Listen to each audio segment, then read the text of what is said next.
If you don't do it, there's going to be somebody else willing to do it. And then they're going to get that appreciation and that praise for them taking the risk.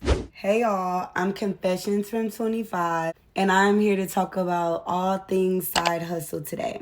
If you're new here, make sure you subscribe to the channel. And if you're not, make sure you like the video. So let's get into it. I asked the question, and my question was, have you ever considered a side hustle before? Or we can even say starting a business or content creating. And if so, what's holding you back? This is what I thought the answers were going to be. One, overthinking. I've fallen victim to this, but how I figured out to get out of this and build up my confidence was to focus on small things. Small step, small step, small step. Sometimes we're looking at the whole picture, and the whole picture could be a lot. I have to remember that perfection isn't required to start. Number two, not knowing where to start. The solution is to begin brainstorming. And I think a lot of people fail to understand that the brainstorming process is a lot about imagination and innovation. But in order to be innovative, you have to know what the problem is. And in order to know the problem, you have to do your market research. So doing your research and brainstorming can definitely give you some type of starting point. Number three, this is a big one. The fear of judgment and failure. A lot of time what's stopping us from posting or pushing out that product is not knowing how other people are going to perceive it, what they're going to say, and worse, what if I fail in front of everybody? My solution to this, and I don't even know if this is a solution or a mindset shift, or maybe the solution is a mindset shift to combat this problem, but understanding that everybody starts somewhere. Even when you look at these rappers, these singers, these talk show hosts, all of them are typically not exactly where they started, but they had to start. It's like you start messy and you learn as you go. I like to call that trial and error as well. Number four, waiting for the right time. My solution is that the right time does not exist. You have to start now, even if it's small. And number five, I have this bad too, trying to do everything by yourself. Sometimes a personal toxic trait of mine is thinking that if I accept help from other people, then I can't call it mine, or that it makes me weak in some type of way because I wasn't able to figure it out by myself. And what's the purpose of other people going through processes in the trial and error phase if it wasn't to benefit others? If somebody else already went through a struggle or has some type of education or understanding that I have yet to encounter, it's pointless to try to do it all by myself.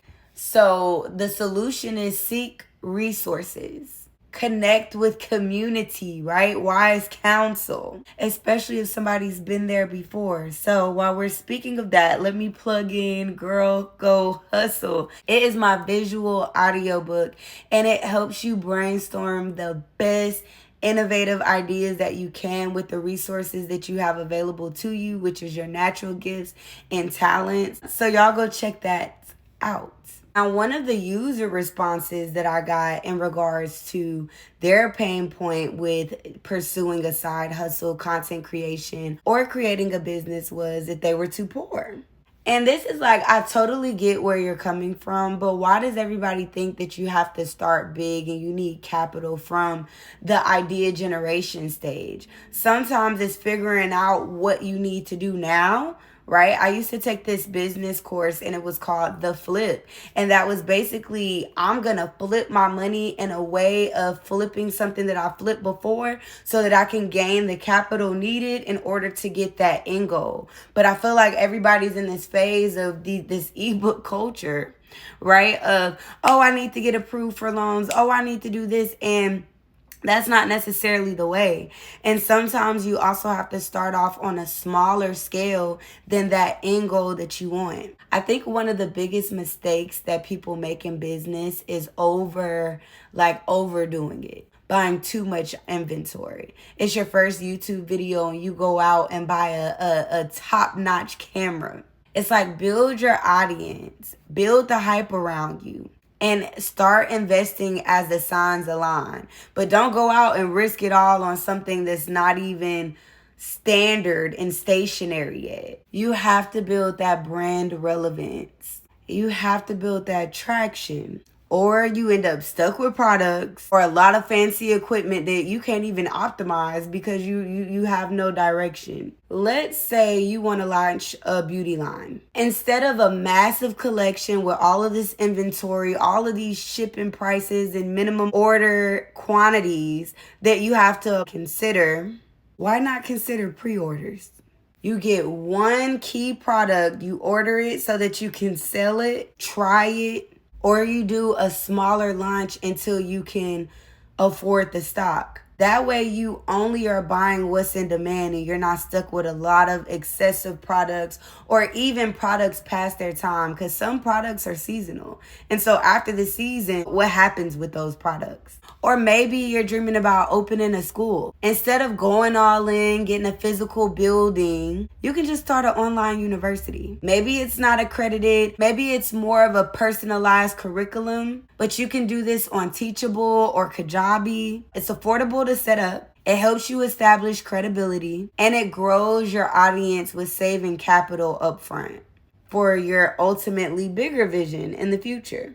And even if we're talking about boutiques, this doesn't mean that you need a huge warehouse with a lot of inventory. Consider drop shipping or creating like a digital thrift shop. Lower overhead, customers pay first, and then you fulfill the orders as they come. See, this is exactly why I created Girl Go Hustle. Not only will it help you come up with business ideas, but to find creative solution for the problems that you encounter when it comes to the solutions that you create to fix other people's problems.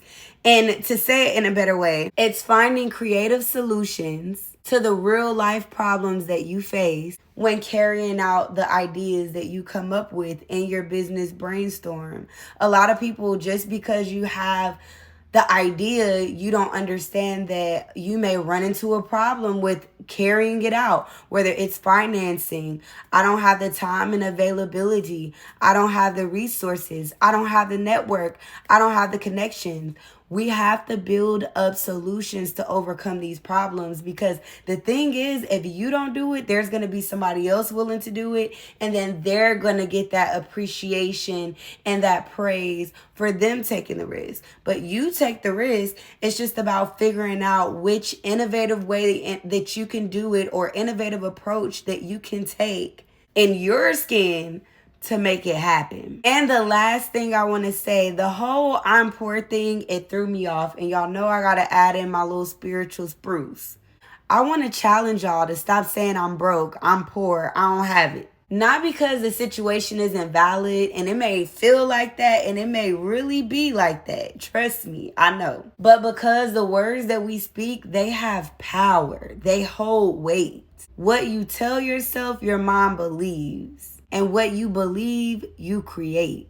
And this is ultimately going to shape how you approach life and opportunities. Instead of saying I'm poor, hit them with the I'm building wealth, or I'm rich in potential.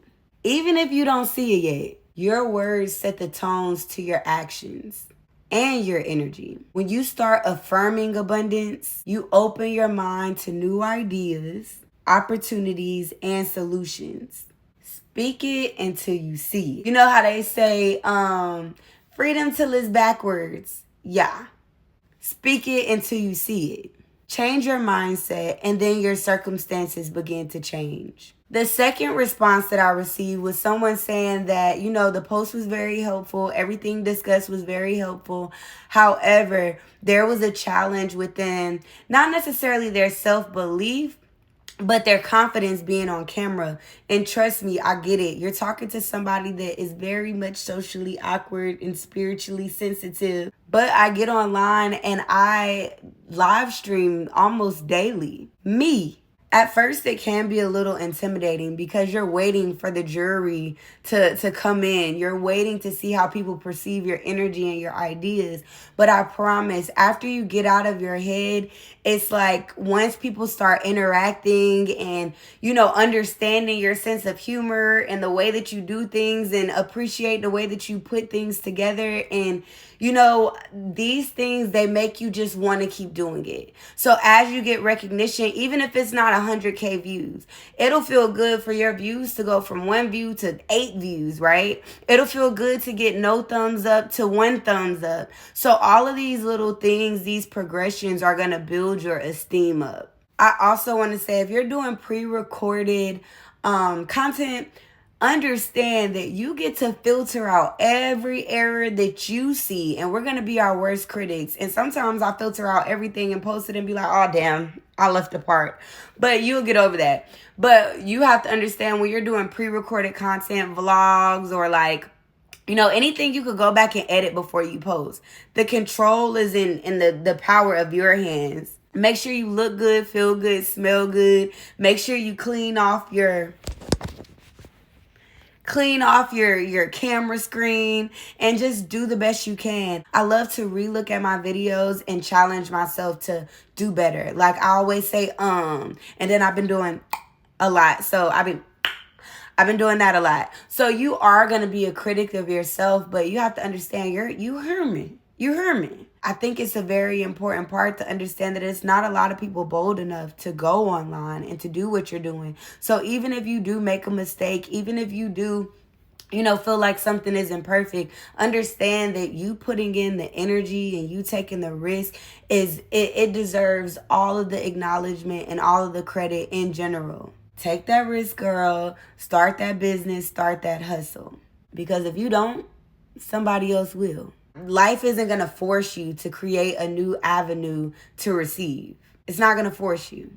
Y'all definitely check out Girl Go Hustle. It is only $8.88. It has 100 business ideas, a visual audio book, as well as some printable worksheets. It's only $8.88, and I filled all of my love into it so that you guys can brainstorm these business ideas as well as solutions to the problems that you may encounter when it comes to carrying out these business ideas. I love y'all. Y'all make sure y'all subscribe, and see you in the next video.